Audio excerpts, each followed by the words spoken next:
পলি উর্বর মাটির কোণে সবুজের দখলদারি নিয়ে বাংলাদেশের গ্রাম গ্রামান্তর পটে আঁকা ছবির মতো সুন্দর। গ্রামের গৃহস্থ বাড়ি মানেই গাছগাছালি, সহজ সরল জীবনযাপন, ছিমছাম পরিপাটি ঘরদোয়ার ও উঠান। যে কোনো ঐতিহ্যবাহী গ্রামের মূল আকর্ষণ নজর কাড়া মাটির ঘর।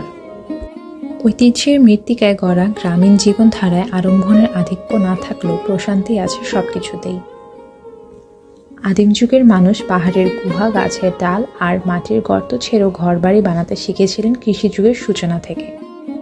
ধারণা করা হয় বাংলাদেশে ঘরবাড়ির প্রচলন হয়েছে দ্রাবিড় যুগ থেকে।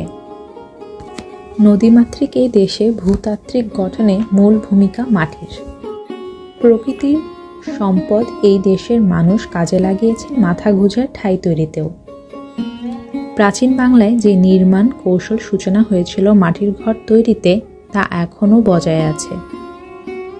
যুগের সাথে তাল মিলিয়ে ঘরবাড়ির ধরন ও উপকরণ কিছুটা বদলে গেছে।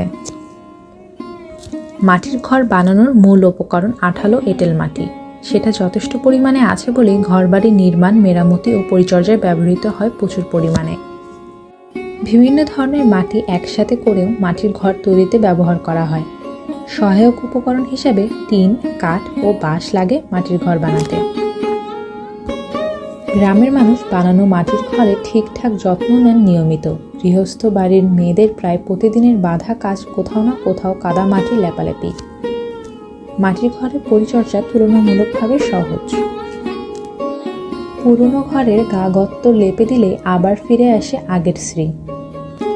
এলাকা ভেদে মাটির ঘরের আকার ও আয়তন এক এক এলাকায় এক এক রকম। মাটির ঘরের দেয়াল মাটির হলেও যুগে যুগে পরিবর্তনটা এসেছে ছাদে। কোথাও খড় বা ছনের আচ্ছাদন, কোথাও বা ঢেউ টিনের।